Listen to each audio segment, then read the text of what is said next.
This is Susan Popoola, host of the Leading the Mosaic World podcast, with a special series on being a man in today's world. As of late, I found myself increasingly conversing with men and focusing my work on boys and men. Boys and young men trying to find their place in the world, emerging leaders in the workspace, established leaders navigating increasingly complex environments, and successful men missing a sense of real fulfilment. It all points to the question of what it means to be a man in today's world. A question fundamental to men, for gender harmony, and for a mosaic world in which everyone is valued for who they are and what they have to offer to the world around them. Join me as I explore this subject with a rich diversity of men, and women too. Thank you.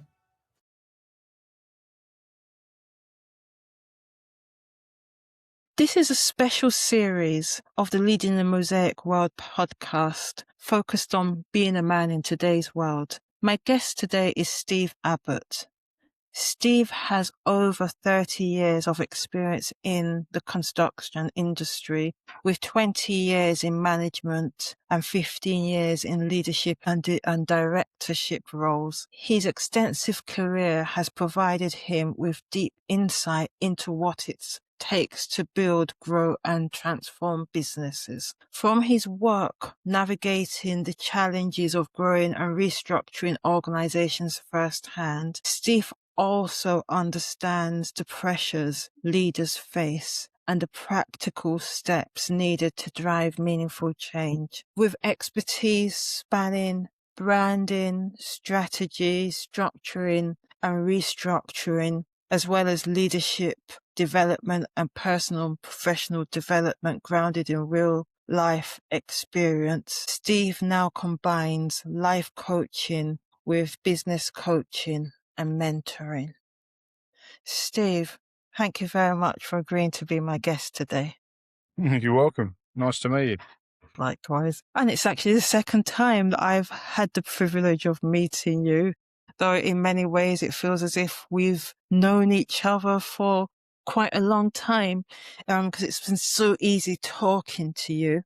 I provided a formal introduction to you, but how would you describe yourself at a more personal level, down at the pub, so to speak? Down at the pub. I'm Steve, or my mates call me Barney. I'm a dad, I'm a stepdad, I'm a husband, I'm a son, I'm a brother. Yeah, just normal. It's quite interesting hearing the formal introduction because, yeah, I'm going to be 48 this year and I still feel like a kid. So it's interesting when you listen to that, and even saying like a dad and stepdad and husband, sometimes I do still feel very young. Yeah, I'm just a normal boy who's gone through education and done the things you said, grown a business, worked at a few companies, and now I've set up my own company. Yeah.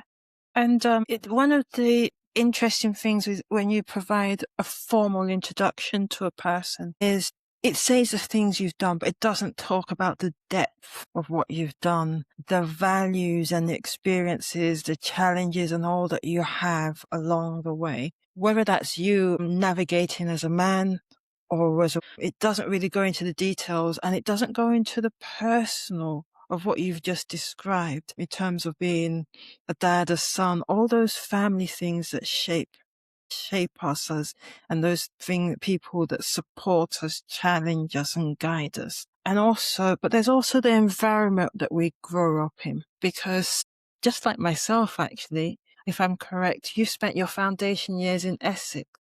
Yeah. Yeah, I'm an Essex boy, born and bred in Essex. My mum and dad separated when I was 7, so I grew up with my sister Nicola, my mum, since I was 7 till I think I was 21 when I moved out and bought my first house. But yeah, so we grew up in Boreham in Essex, quite a nice little village. Used to go out on my bike, go fishing, play tennis, play football, play over the park. Yeah, I enjoyed it. I had a nice childhood. Was in the Scouts. Used to do gymnastics when I was a kid. Got a world record. Got 2 Blue Peter badges. Used to do quite competitive gymnastic displays. Yeah, and enjoyed it. It all helps, like you say, shape you, your environment. I think the discipline was something that definitely shaped me, gave me an interest in the military. I was never in the army, but we used to do outward bound courses or army youth training exercises at school. And the gym team that I was in had a bit of a military leader as well. I think that personal discipline came from that. Teamwork came from that. Although in the introduction I said I still feel like a kid, which I do. I was probably always mature for my age. I think because my dad wasn't there from the age of 7. I used to see him every 2 weeks, but he wasn't in the house. So probably I didn't take on the father figure, but I was definitely probably older than I sort of, or quite mature for my age. Yeah. And people talk a lot these days about the need for people to have father figures and the impact of not having a father in the house. How would you say that impacted you, good for bad, or was it just that's just the way it was? I think initially I was upset, but it was just the way it was. Weirdly, when it happened, it wasn't that common. So my best mate, his parents had split up, and another mate at school, Daniel, his parents had, but not many. So there was only 3 of us that had separated parents. Everyone else, their parents were together in my sort of circle of friends. But I used to see my dad every 2 weeks. Me and my sister Nick used to go there and stay there. He always set up our own bedrooms. It just was my normal. So I didn't really know anything different other than obviously my friends had parents together, but mine weren't. It just created another way of living. You know, every 2 weeks I went to my dad's house. He remarried, so I've got a stepmom, Joy, and yeah, that's what it was. I don't think I ever saw it as a bad thing. It was just different, and that was what my life was. Yeah, and that's fair enough. You could say you don't know what you don't know, but also a good thing is you still had a relationship, and I trust a good relationship with Yeah. your dad. So even though he wasn't in the house, you still had that relationship. Yeah. And it's interesting that you also mentioned the structure from the gym organization, where you were doing gymnastics, Yeah. and the structure that provided you, such that I'm just thinking if your dad hadn't been around, you would have still had something that would have given you some of those structures as well, in addition to what your mum would have provided. Yeah, my mum was really strong, still is. And yeah, there was structure in the fact that we used to go to my dad's every 2 weeks. Scouts, gym, everything else, football, everything I was involved in, there was structure. So there was training times, there was match times or display times, which my mum used to ferry me around to. There was men there, so the instructor was Mick. My mate's dad was Dennis, was our football manager. My dad used to come to watch the football. So there was always, there was a lot of structure in it, which I suppose helps you. And then you just get used to that pattern of, we used to go training on a Monday, football training on I think Wednesday. And then every, obviously 2 weeks on a Friday night, we'd go and see my dad. And then Sunday night come home, or once my sister started driving, would then go to school from my dad's on a Monday. Yeah. And one thing I like with what you're describing is, for whatever reasons your parents felt the need to go their separate ways, they were able to maintain, should I say, the relationship that enabled you and your sister to have a positive relationship with both parents. Yeah. Yeah, no, they were very amicable about it. Like I say, I was only 7, so I don't really know the finer detail, but there was not. They put me and my sister Nick in the centre of what they were doing. So they didn't use us as pawns for it. They just literally sorted us out and gave us a good structure. Yeah, and I guess if you were because I think there is a reality that sometimes parents do break up, and I guess what you've described almost provides a model for what parents can ideally do when that happens. I think it's important. It's important to have a structure so that the children know, the parents know what's going on, and they've replicated it. I'm a stepdad, like I said, so Callum is my stepson. I met Gemma when Callum was 10 months old, so he's now 26. So he's been around, or I've been in his life, most of it really. And structure is important. It's important to children, especially if I can only say from my experience in a broken parent marriage. But even if your parents are together, you still need structure in what you're doing. Yeah. And I'm just thinking, just wondering how you might think things have evolved or changed, like you from when you were young, Yeah. the experiences you had as a boy growing up into manhood. And I'm smiling because I'm thinking, a man, but you still, in some ways, still feel that you young and youthful. Both And of the pains of ex- some pains make me feel old, but put me in that. I think I'm young. And it is interesting how I've been at situations of work where I'm about to do a conference or stand up on stage or in a meeting, and you think I'm actually the most senior person here, and you still feel like you're a kid having a laugh, and you have to sort of get into character and think, I'm the CEO or the MD or whatever role you're in at the time. And I don't know. It's interesting to speak to my dad, and he still feels the same, and he's 78 this year. So there's something in how you feel. Do you ever grow up? Certain times you just sit there and you think, blimey, I've got a 26-year-old stepson and an 18-year-old son. I don't know. I don't know. It's just how I feel. And I think that's a good thing in more ways than not. I can relate to that. I often forget how old I am until I realize how old my nephews and nieces and my godson are. And then it's like, Yeah. well, if my godson is in his 20s now, then I can't be that young anymore. And I guess if it's young, but it's not childish in the wrong way. And another thing that reminds me of my age is that I've been in Milton Keynes for 23 years, and I can see how much Milton Keynes has changed over that time frame. And Yeah. so I'm just wondering, for you as a man, what do you think has changed over time? What are the things in terms of possibly the expectations and the experiences of men? How do you think things have evolved over time? I'm not sure I know how the expectations have changed. It's definitely changed. I described living in Boreham up till I was 21. Certainly didn't have mobile phones. We had a basic computer, a real basic games console. And now I look at it now, and it would have been very different now.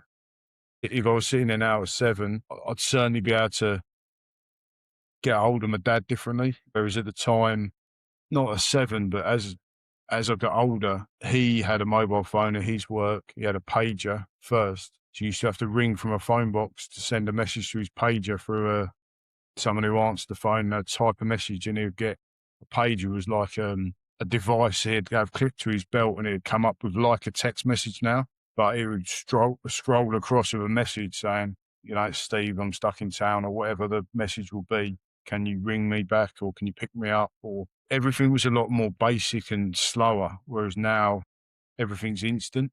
And I think as a man, dad, husband, everything is instant. So you wouldn't have that situation now with a pager. Can you pick me up from town? You'd have a call from your kids or your wife, and it's an instant response. I think back about work when I started work at 18. You used to get a fax, which was like a printed piece of paper that would come out of a printer with a message, and you'd get piles of faxes that you then dealt with, like letters. Letters would come through the post, and now you just bombarded with emails. The volume of information's definitely gone up a hell of a lot, and the expectation to respond straight away is there from everyone. If you don't answer an email within 20 seconds, you're getting a phone call, or you've got a voicemail, and then they email you and say, I've left you a voicemail. So then you've got two things to deal with. So the volume of stuff on your plate goes up, and the expectation from others is that you're going to answer it really quickly. Yeah. And when you mentioned the accessibility in terms of how you would have been much easier for you to get hold of your dad, that's a positive. A lot of the time when I hear about young people and the internet, I hear about challenges and things that you could say are more negative and the concerns about what people, young boys and girls, but we're talking about men, what they're able to access and the influences that they have when they're online. Yeah, I mean, there was none of that when I was growing up. So the internet came in, I think, when I was at secondary school, or even it might be after secondary school. I don't know what year the internet actually came in, but when I was revising I remember at school you used to have encyclopedias. So if you wanted information, you'd go and look in an encyclopedia. So you'd look up something for a school project in a book. Now you would look at it on your computer or on your phone and you'd have access to stuff. And that's even moved on now to AI. So you can go and look on ChatGPT and ask it a question about anything you want and it will have information. You mentioned influencers. That didn't exist as I grew up. Now you've got influencers who are showing you life and lifestyles. It is real because they can do it, but it's not the reality for most people. But it's giving kids the perception that you can be a multimillionaire by the time you're 17. And yeah, a few people can, but most people, I've done 7 years at college and university. So that starts when you're 16. So then that takes you through to 23. And then you start earning money. Well, I actually did my training whilst being at work, but I remember my first job was on 7,600 a year. It shows how time moves on because, now you wouldn't get anyone starting on 7,600 a year because, the minimum wage would take you beyond that, way beyond it. So I think there's pressures on people to try and be an influencer or replicate that, and they've got Lamborghinis or Rolls Royces, and that's not reality. It can be, but for very few people. Yeah. But having said that, I would venture to say, I started off by reading a bit of your profile, and that only scratches the surface. But you also mentioned leaving home, getting your own place at 21. That is an achievement in of itself. And so I'm interested in what it was, what you did leaving school, what you decided you wanted to study, what you wanted to become when you knew what you wanted, and the journey from there. When I was at school, I wanted to be a bridge designer. Don't know why, just I found them interesting. And I was good at technical drawing. I was good at art. So I did design technology as an A-level. So I did my GCSEs, then I've done A-levels, done design technology, maths and physics, which are all engineering type qualifications. Really struggled with maths. I had to drop down to AS, which disappointed me because I was good at maths, but I found A-level really hard. Physics was pretty hard. Design technology I've done quite well on, and I enjoyed it. And interestingly, my design technology teacher, or one of them, was the same person who did our gymnastics team. So that obviously helps because you've got a really good bond with them. You're doing the outward bound stuff with them and they're teaching you some of design technology. So I've done that. And then I started a job after that as a design draftsman. So on the CAD, designing industrial power supplies. I didn't start as a bridge designer, which I wanted to, but I always had visions of having an open plan flat in London, Porsche sitting out the front with a drawing board, and you have your little daydreams of what you want. And I've had some lovely cars. I have had a Porsche, or my wife's had a Porsche, but I haven't had that flat. But we've moved up in houses. Yeah, like you say, I moved into a house when I was 21. I borrowed some money off my dad, and I said, "Can we do it as an investment?" He lent me some money. And then when I sold the house later down the line, I gave him that money back plus interest. So I started as a design draftsman, done that for probably 3 years. And then I met someone at college who was doing building services. So that would have been around 19. I met this guy. He said, "Look, why don't you come and talk to us?" After my A-levels, I went on and done an ONC, so an ordinary national certificate, then an HNC. I did electronic engineering at Thurrock Technical College, transferred from being a design draftsman over to a building services company, and I really enjoyed it. So I was working in a department doing all housing, I had a really good boss called Peter. A small team, there's only 3 of us. I started as a projects engineer, so I was learning about sites. I was learning about the process and procedures in building services. I was obviously learning about it at college. And then I went from I'd done the ONC, I'd done the HNC, then I went on to do a degree. I did a degree in engineering management, which I felt was a more broader qualification to do rather than sticking as I was never going to be a tradesman because I was much better academically than I was using my hands as a tradesman. Liked the management side of it, obviously liked engineering. I then moved to a couple of different building services companies doing contracting, and I went client side. So I worked for Waits for a while. So they're a developer. Then I came back to contracting, started really to build up, going from a projects engineer. I was then a building services manager in Waits, but very ambitious, quite money driven, motivated by money. And Waits really held me back. So I couldn't progress as quick as I wanted to progress. They always seemed to want you to do the job, but not pay you the money. So I was always being held back. And then I met someone who said, well, it was actually the contractor who was working on the job I was working on. So why don't you come and have an interview? And he said, we'll put the stage out. If you perform, the sky's the limit. I like that.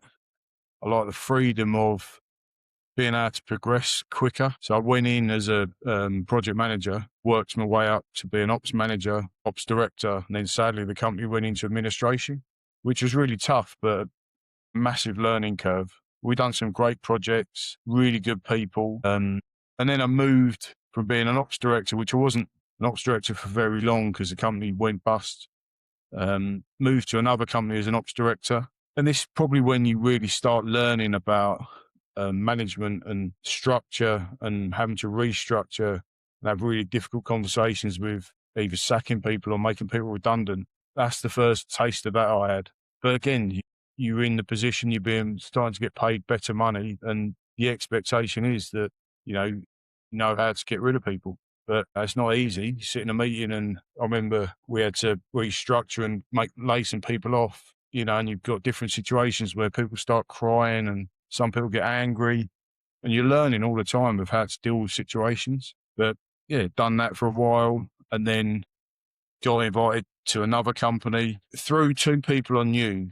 They recommended that I speak to Roy. When I had some interviews with Roy, and then I went to Woodford, where I was up until Christmas. Did 13 years there, and again went from an ops director to a managing director to a chief exec, and grew the company from 11 million turnover up to 58 million pound turnover. We had 140 staff, and yeah, I mean, it learned a lot, learned a hell of a lot, implemented stuff I'd learned along the journey before. Also, you're learning all the time, and went on some courses to learn more about developing myself and improving myself, understanding why I think how I do.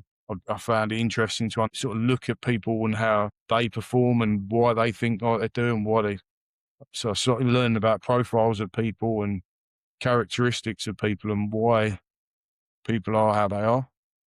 So yeah, ended up getting to a place in December where I sort of had a look around and thought I've ended up much higher than I thought I'd ever get to. I wasn't that happy because I wasn't really doing the things I liked, which is project managing, being involved with people rather than politics and stuff in the high levels. And I decided to sort of throw it in and have a go at doing my own business. And like you said in the introduction, I like coaching and mentoring people. I've got a lot of experience to try and say, this is what I tried, this is what I've done, these are the mistakes I've made, and just explore and try and help people to say, this is a route you could take. This is what I've done. This is what worked for me. This is a course I've done. This is audio books I've listened to. This is what I got from it. Give it a try. Ask me questions. If you've got challenging situations, can I help you? And I've found it really rewarding at the end of Woodford and in the last 4 months doing that. Yeah, thank you. There's so much there, and I'd really like to unpack a few things. You mentioned being money driven. I suspect you made a fair bit of money along that journey. Yeah, sometimes. Yeah. And I'm just wondering, what was the driver for things, for those things? And did they ultimately provide you with fulfillment? No, they didn't provide me with fulfillment, but I had to go through the journey to know that. I don't know why I was materialistic in things, but I was. I think trying to, I don't know whether it's because growing up with my mum, not having much money, not having nice cars, made me want to have more money and want to have nice cars. I suspect it probably did without really realising it. It's interesting. So I'm looking at a picture of James Bond and Aston Martin on my desk. That's why I keep looking over there. Yeah. So it's, I think that's probably where it's come from. My dad had a bit more money. He had nice cars as we grew up. He used to dress really well, and I used to wear a three-piece suit to my job when I was a chief exec, which has definitely come from my dad. And I just like nice things. Yeah. And in some ways, I mention it because we talk about a lot about the influencers. Yeah. And that's one of the things that the influencers are, should I say, promoting to young people, that you want these things. It's almost that you should want these things. And it's almost as if that Why because there wasn't influencers about when I was growing up, but there was definitely something within me that liked nice things. And I remember it went like, I used to go and stay at my dad's and I'd wash cars, and because I wanted money. So I didn't expect money, but I wanted it. So I'd go out and wash. I think it was about £3 to wash a car or £5 if I hoovered it. And I used to do 2 across the road, 2 next door, 2 next door to that. Then I wouldn't go to many houses, but I'd probably do 10 cars, which, that's £50. And then that would then pay for me to do something, whether that was buy some CDs or save up for a new stereo because I like music. And so I didn't expect my mum and dad to give me money, and I liked working to get money. But yeah, from quite a young age, I'd go and cut my nan's hedge, and she might give me £5 for doing that.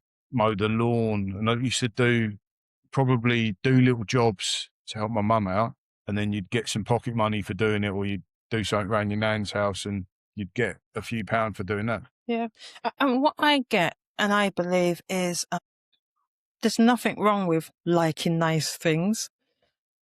They shouldn't consume us. No. There's nothing wrong with wanting them. The fact is, you wanted those things. You worked hard for them. You didn't just expect them to fall in your lap. You worked for the things that you wanted. Yeah.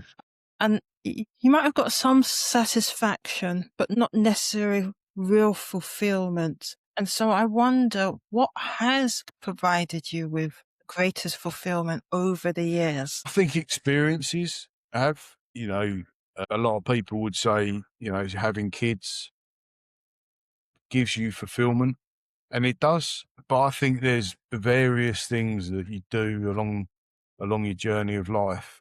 Yeah, at the time, I was very ambitious. I wanted to be a director by the time I was 32, and I did become one. Again, no benchmark really for why, but I just had my own targets and my own goals. I'm very ambitious as a person. I'm very competitive. And so I set myself goals every year, and I do challenges. I can't remember if I shared them with you, but I've done a thing called My Story, and it goes through all the challenges I've done and ones I want to do in the future. And I just find that if I've got stuff that I'm aiming for, then I train harder. I was saying to you earlier that I've got a charity run in May in a couple of weeks.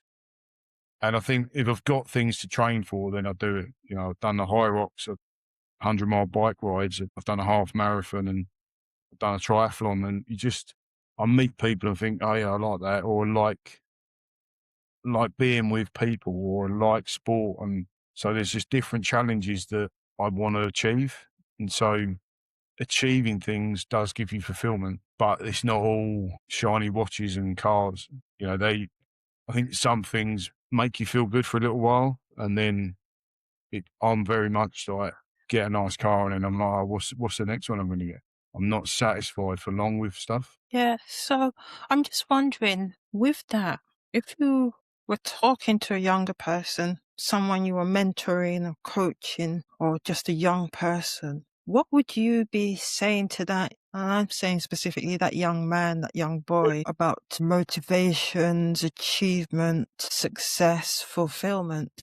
If I was talking to a young man, young boy, or a young Steve, I'd be saying, be patient, enjoy the journey, enjoy what you're doing, because sometimes now I look at it and I think I raced through it too quickly. And yeah, like you say, earn some money, achieve some things, had 20 cars probably. And I'd be telling people just to take advice, get a mentor, get a coach, because they'll help you with that journey. They'll help you structure your thinking. And you can achieve anything you want if you put your mind to it. So if you want to go and be a boxer, or you want to be a sprinter, or you want to do a triathlon, you can do it. You just got to train it. Like I said, with the gymnastics and discipline, I got up this morning and did a run on the treadmill behind me. I get up about 5:30 every day. Whether I'm working, I normally train in the morning, but I know that I'm going out to the pub with my friends tonight. If I train, then I think I can, I can go out and have a few beers tonight. But I think for me, discipline's really important. Yeah. And the great thing is you've had that from a young age. So it's a habit and something that you've carried through. Yeah. Together with, as you said, you like challenges and you have the determination. And I just wonder, is there anything else that you think has enabled your success? Picking out the good and the bad in people. So if you admire someone, pick out the things you admire about them and think, well, I want to replicate that. And if there's things you see about people you don't like, don't replicate that. So, I always remember I was working on a project in Hackney when I think I was 20. I was still living at home. So it's just before I moved out. And it was a really, really rough estate we were working on. And the development was to make it more friendly, make it more nicer environment to live. And I remember coming out and I had a company Cavalier. That's how old ago it was, or long ago it was. And there was like a lot of intimidating people when I come out. It made me feel quite, uneasy. But I was still young, but I was taking on a lot of pressure at work. I remember thinking I was having a heart attack. I drove to the doctors and I went in and saw my doctor. The doctor was called Dr. Guy. And I said, oh, hi. And I was always thought he was so cool. He was sitting there in his chair and he said, oh, how can I help you, Stephen? And not many people called me Stephen, but the doctor did. And he said, oh, can you just tell me I'm not having a heart attack? And he got me to take my shirt off and put me on an ECG, checked my heart rate. And he said, oh, you've got a heart murmur. I said, yeah, I've had that since I was a child. He said, you're not having a heart attack. But what happens when you're stressed, you're under pressure, is the muscles around your heart pull when it feels like you're getting cramps in your chest. He signed me off work with stress, and I took a couple of weeks off and went to stay with my best mate. I think there's all things like that you learn how to cope with stress, and you learn about yourself. And, life is really hard. It's stressful. Work stresses, there's life stresses, and you're trying to deal with everything as a young person. And then as you're getting older, I was making comparisons to myself with my mates. And so you want to achieve, but I'm also self-driven that I want to, like I said, have nice things and stuff. So you put pressure on yourself to earn money or to achieve or get that qualification or get that promotion. But yeah, as a young person, try and map it out and think, I want to do this, but look at your whole life and think about experiences. And if you're, whatever you're into sport-wise, playing golf or football, you want to achieve that. You want to achieve well at golf, at work, and you want to just have a rounded profile of what you're doing. Some people like reading. I don't like reading, but I like listening to audiobooks, podcasts. I listen to stuff, like I say. So I like the doctor. I like how calm he was in a stressful environment. So I think, right, I'm quite a calm person. So I take that, and then you see some people overreact to situations. I don't like that. You just pull bits out of it, different people, and think, admire that. You admire things in your teachers, or you admire things in your parents, or you see things you don't like and you think, right, I'm not going to do that, because and you start building your own character of how you want to be and how you want to show up. Yeah, I like that because as you were talking, I recognise that you've had a lot of great community around you. I mean, that's something that stood out for me. Not everyone has that. But even with that, there's still something about being able to learn from people that we meet. And we can do that with family, whatever our family are, for good and bad. We don't have to take it all on. It's like taking the best and putting the rest aside. I have a friend who always says, don't look at people, look into them, because there's what you see and when you can think they look successful, but you don't know what's going on, how hard they're pedaling and what depth they might have accumulated to get those things. And be inquisitive. You ask people, talk to people, ask them questions, because what you're describing there is the swan, isn't it? Very graceful on the top. Everyone thinks everything's going well, but the legs are going really quick underneath to make them be able to appear graceful. Social media is a great thing for this because people only put on the good stuff. So then you look at social media, you think, oh, everyone's life's better than mine. Look at them, they're doing everything brilliant. They're not putting the bad stuff on there.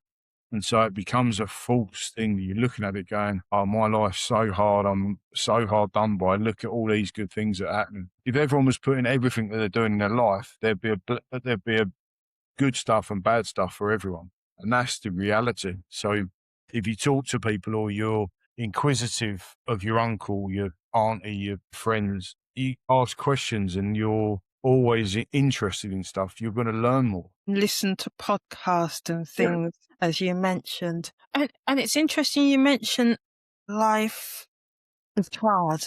Life has got its challenges. But when you listen to a lot of narratives about men, a lot of it is about the privileges of men.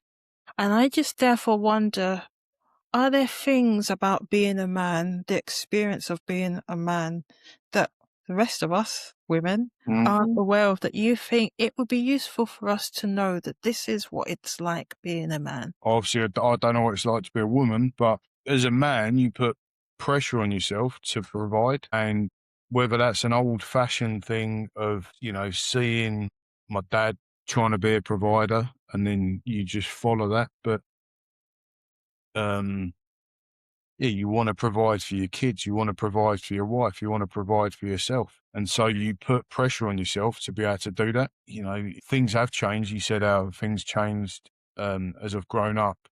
Now couples are happy to split the bill maybe, but as I grew up, it was always tradition that the man paid for things. You put a pressure on yourself to have enough money to be able to pay for the dinner if you take your girlfriend out or if you take the family out. The expectation generally is that the dad's going to pay for it. And so there is a pressure because whether it's a self-inflicted thing, but you're trying to provide, you're trying to pay all the bills, pay for all your own hobbies, your fuel, everything you've got expenses wise. And as you get older, you're looking after your family as well as that. Yeah. Do you think that's changed much? I know times people talk about splitting things. I know we have a lot more women that are going out to work. But in terms of that pressure, the responsibility for men, do you think things have really changed?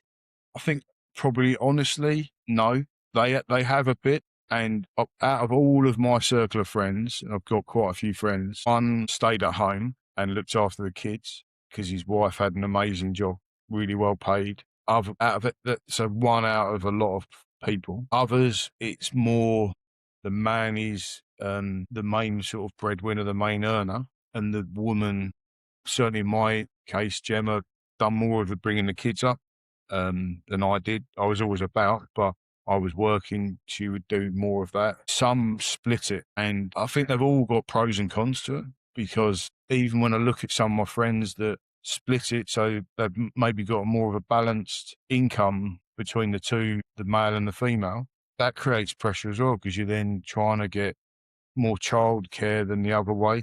You might both get in at say 6 o'clock and you're trying to cook the dinner, whereas if one of you, doesn't matter which way round it is at home with the children, picking them up at 3 o'clock or 4 o'clock from school, then getting the dinner ready. You can then have a better family routine rather than you both get in from work at 6 o'clock, pick the kids up from childminder, and then you're trying to deal with that. So there's different ways it can be done, but I can only talk about my own experience. And yeah, there is a bit of a self-inflicted pressure. Yeah, no, that's interesting. And I've spoken to people, inclusive of young people, who've spoken about that pressure, but also something of a confusion around what the expectations are in this era for men. I know that my boys, Callum and Harry, they would be the same as me and they would generally pick the bill up. But what you're saying there, it can only come down to communication, can't it? So if you were now 16 today and you went out of a meal with your girlfriend, or 18, you went out of a meal with your girlfriend, you've got to talk about it, haven't you? And if it's agreed that you're going to split it, then that should be fine. But it it also depends how that person's been brought up as well, because they might have an expectation that the man's going to pay, or they might have an expectation that you're going to go half. So I think the only way you can deal with it now is to talk about it. Yeah, and I think that aligns to what I could call a concluding reflection for me. My ultimate objective ideal is that men and women work, live together in harmony.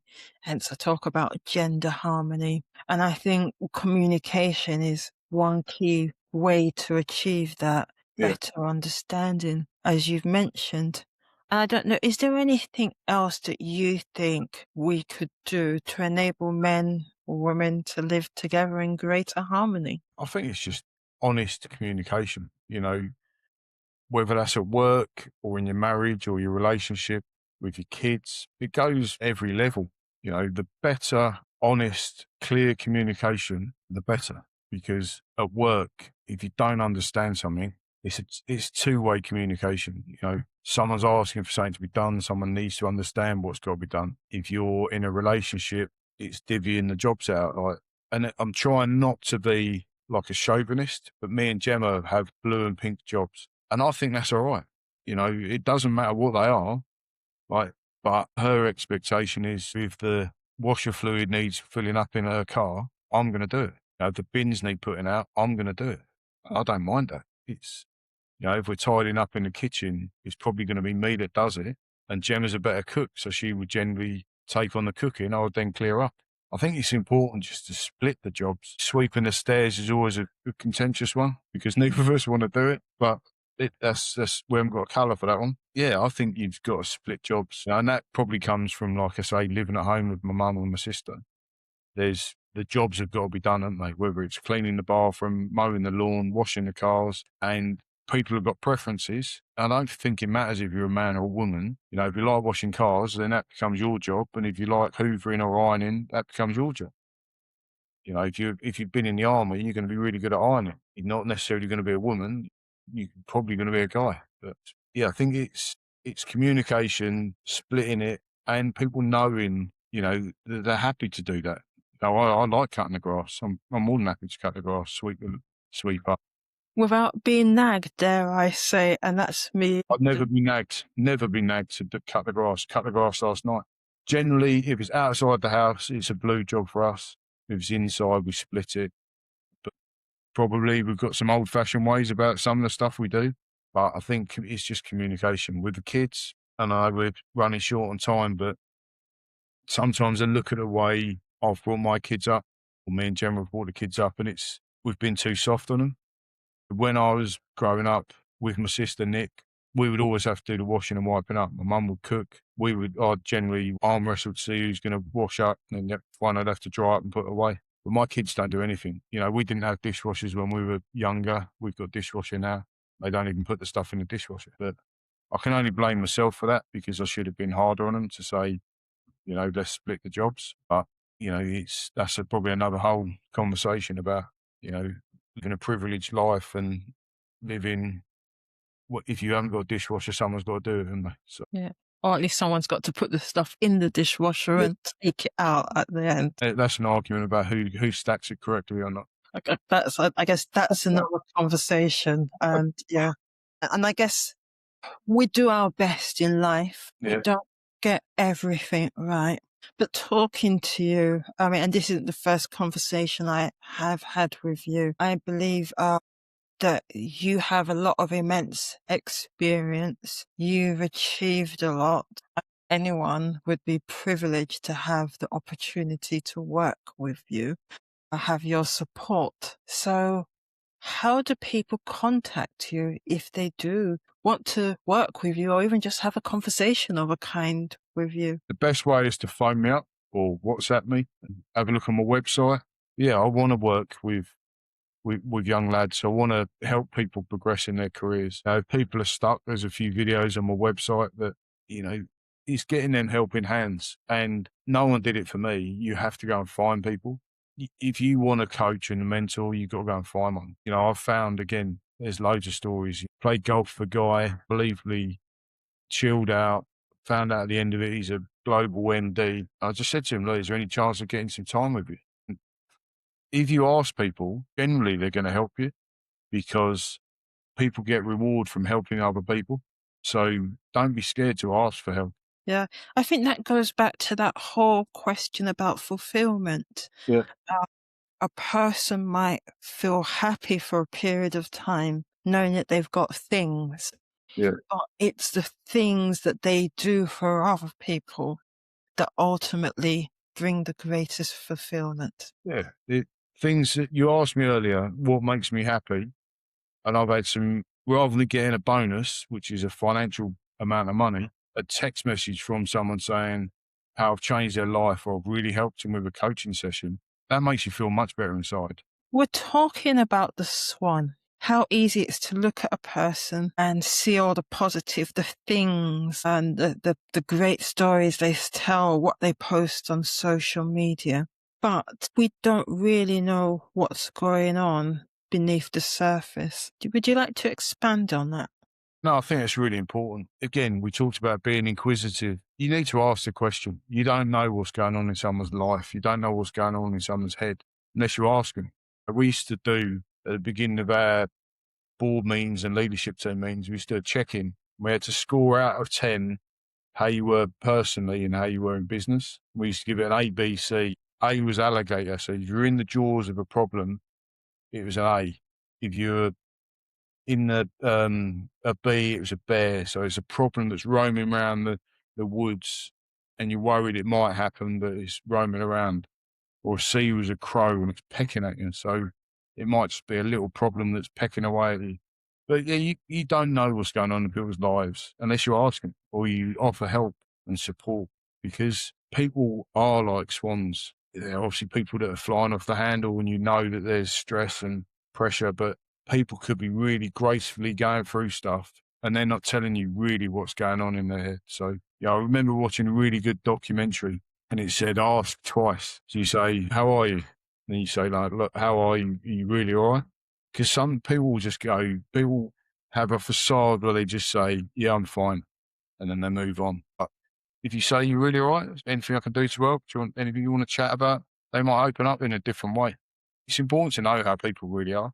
Yeah, I was going to say the exact same thing about asking more than once. Yeah. And also the tone of the question. Yeah. And if it's eye contact, whereby you're really focused on the person and you get a different response. And I guess that's key as to how you get people within those spaces to really open up because it's easy to ask the questions, Yeah. but you need the trust for people to actually respond honestly. And I think especially in this era, and you've worked extensively in construction, we talk a lot about suicides and the loss of lives.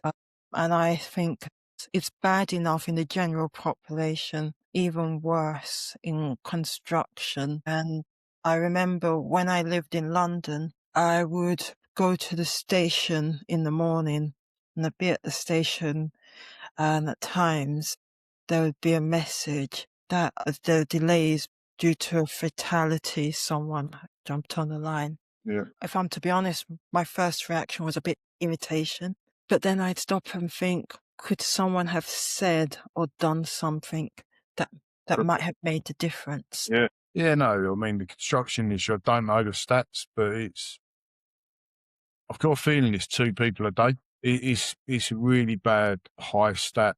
And, the construction industry is more populated by men. I mean, if you look at the Lighthouse Trust, which we used to sponsor as a business, it's like Help the Heroes for construction. You get all the stats of the ratio, but it's got to be 90% men. Certainly out on site, it's much higher than women. In the office, there's a blend. And you get times a year, if you looked at the times a year, Christmas, people jump in front of trains, commit suicide, and it's because of the pressures of Christmas presents and earning. People are self-employed, have 2 weeks off, and it's really bad.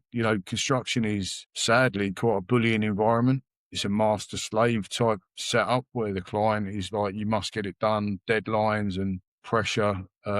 It's quite hostile, so it's tough. But more and more people now do mental health first aid training and understanding, quite passionate about mental well-being. I've got a thing here about the padded cell, and I sponsor and invest in OK Positive, which is a mental health app, a mental well-being app, because I've had my own mental health challenges. And it's having an awareness, being respectful of what people have got going on in their lives. Like you were saying just then, you've got to have the time and the focus to, if you ask a question, to hear the answer. There's no point looking at your phone, asking a question, how are you? They say, oh, actually, I'm really struggling, but you're looking at one of your 4,000 emails. You got to be able to put your phone in your pocket and sit and have a coffee and ask them, are they all right? Or, what's going on, and chat to them. Men, sadly, don't always want to do that.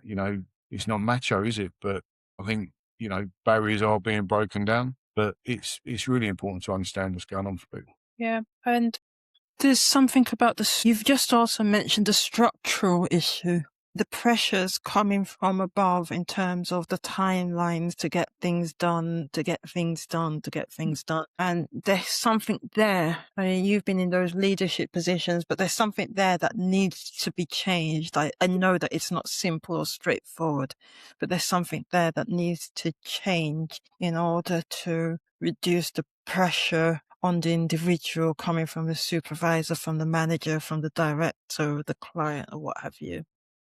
I haven't got a magic wand to know what the answer is, but people talk about collaboration. True collaboration is one way of doing it. You all share what the challenge is, and then you work out the best way of doing it, rather than beating each other up and it all being about money and deadlines. If you work as a team to work out the best way of doing something, and then you're sharing the burden, and you're working on it, and you're saying, look, for us to do this, we need this, and you work together. If everyone's working in isolation and blaming each other, it's not a nice environment. Yeah. So it goes back to communication. Communication, yeah, it's really quite simple, but under pressure, it falls apart, or it can fall. It can, but then I guess it's always understand, and because there are the pressures at both ends. The pressure at the top, that if we don't do this, that might lead to our organization breaking down, going into administration because of the margins or what have you. Yeah. But also the pressure on the individuals. And so I guess there are those tensions that need to be managed. Yeah. And again, talking about it, some of it's perceived, it might not be real, mightn't it? But some of it is real. There is contractual penalties that if you don't hit the deadline, there is LADs, liquidated and acetated damages. So contractually, if you don't get that date, there is financial penalties that then go down to all of the subcontractors. And that doesn't make it very easy. So yeah, it's not easy. I think to conclude, also we don't get into another full conversation, and maybe it's a conversation for another day. There almost needs to be something of a campaign, an awareness that yes, we as a society want the building or the office or the structure, whatever it may be, and with whatever time frame, whether it's government or whether it's private, doing things within certain time frames with the resources that are available, the elements of the weather that impact construction, and all of those other factors might be ideal, but they also have an impact on human lives. Yeah. Yeah, maybe everyone needs to sign a charter at the beginning or something to work together, because it can't be we need it at any cost, as in financial or life. It can't be like that. You can't put people under pressure that they end up feeling like that. Yep. No. So hopefully the right people listen to this, think about it, and it is just one of the additional things that help to bring about change. Thank you very much, Steve. Yeah. Thank you, Susan. Thank you for joining me for today's conversation. I hope you found it insightful. Get in touch and let me know what you think, or if I or any of my guests can be of support to you. Until next time, this is Susan Popoola, working towards the creation of a Mosaic World. Thank you for listening to this episode of the Leading in the Mosaic World podcast. Do visit our website at www.mosaicworld.live to find out more about what we do and how we can be of support to you. Alternatively, connect with me, Susan Popoola, spelt Popoola, on LinkedIn, and let me know what you think of the podcast. Also, don't forget to subscribe to the podcast, give it a first-class rating, and tell everyone you know all about it. Thank you.